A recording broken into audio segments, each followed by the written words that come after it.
Hello mga tao, so now it's Drag Race Kabanatuan na and get ready with me para magmasarap. So tapos na ako mag-skin prep using my Original Moisturizer and my makeup primer from Showell. And now is my favorite foundation from Maybelline Fit Me. So I'm not going to do my makeup anything crazy, like natural lang. Parang wala lang. Ganun yung atake. Ilalagay lang natin siya dyan sa part ng ating face. So, nag-ready ako kasi I saw sa post ng city government ay pupunta sa Angel Galang. Like, sa Angel Galang na yun. 555!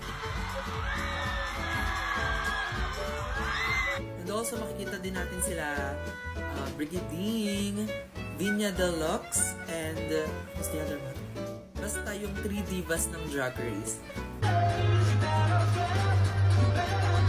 Diba? Last year pumunta na si Brigading dito, but may kasama na siya ngayon. Like, trio na sila. Parang Kabanatuan is feeding us. Laway. Parang Kabanatuan is feeding us with something more extravagant. Diba? Kasi from the last year, parang hindi naman ganun kabongga. Bongga lang, pero hindi ganun kabongga. Ngayon, bonggang-bongga, kaya magre-ready tayo ng bonggang-bongga din. I'm using my multi-use concealer from Maybelline nga pala. So I'm going to put my cream blush in here. Now I'm going to use my Niche the Loose powder para iset yung aking concealer. So wipe away na natin sila.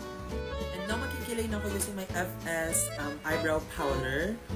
O, ganyan yung kilay. O, baka may masabi ka na naman.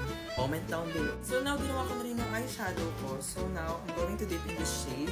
Kung saan lang natin nilagay yung cream blush. And now, mag-bronzer lang tayo. Then, para maging... So after setting my face, I'm going to use my BYS mascara. But first, I'm going to use my favorite Azula setting spray.